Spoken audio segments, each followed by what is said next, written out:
starting The Queen of Air Darkness by Cassandra Clare as my last book of 2024. And this is quite a massive book, so we'll see how long it takes me.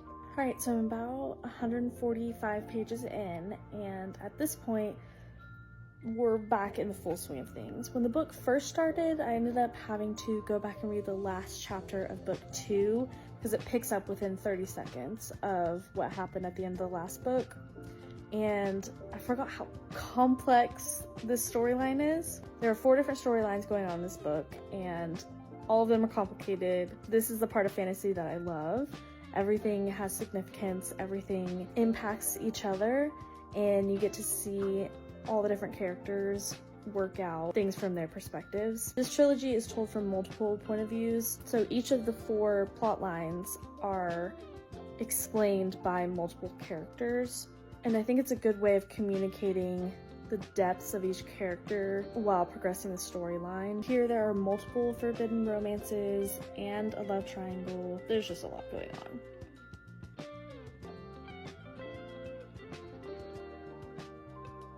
I'm like almost 600 pages into the book, and everything is just so complicated and all over the place, but it's so good, and there have been battle scenes and puzzles to figure out, and everyone's having to work together and be creative, but also brave. All the different storylines are interacting in such complicated ways, and it's just, I just love fantasy.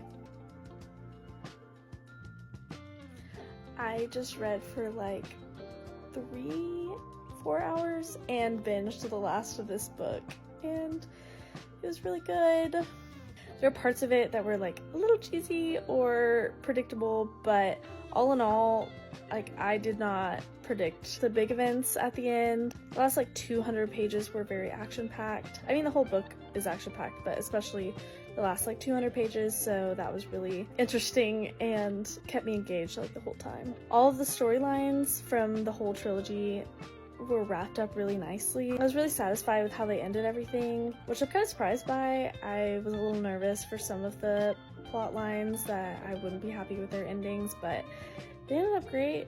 She also like gave endings to some of the plots from the original 6 books, which I thought was super interesting. I thought it was a really nice way to kind of tie everything back together. I'm giving this book a 4 stars and the series as a whole 4 stars. I love this universe. I love the people. I love the families. I definitely think this book would have had a much higher impact if I had read it with the other 2 books.